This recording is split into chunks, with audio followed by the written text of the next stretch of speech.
નેત્રંગમાંથી સમાચાર મળી રહ્યા છે। નેત્રંગમાં બિરસા મુંડા રથયાત્રાનું સાંસદની આગેવાનીમાં સ્વાગત કરાયું। નેત્રંગ 4 રસ્તા ઉપર બિરસાની પ્રતિમાને ફૂલહાર કરાયા।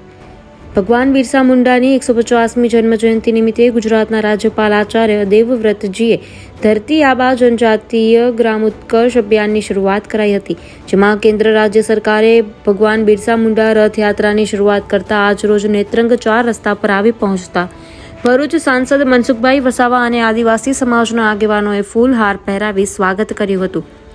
ભરૂચ સાંસદ મનસુખભાઈ વસાવાએ જણાવ્યું હતું કે ભગવાન બિરસા મુંડાના વિચારો જન જન સુધી પહોંચે અને આદિવાસી સમાજ પ્રેરણા મેળવે તે માટે બિરસા મુંડા રથયાત્રાનું આયોજન કરાયું છે। રાજ્યો કેન્દ્ર સરકારની વિવિધ કલ્યાણકારી યોજનાની માહિતી જન જન સુધી પહોંચાડવી તે સખત જરૂરી છે। આદિવાસીના કલ્યાણ માટે અનેક યોજના અમલમાં આવી છે, જે દરમિયાન જિલ્લા તાલુકાના જવાબદાર પદાધિકારી અધિકારીઓ સહિત મોટી સંખ્યામાં ગ્રામજનો ઉપસ્થિત રહ્યા હતા। બ્યુરો રિપોર્ટ નઈમ દિવાન, ન્યૂઝ ટુડે।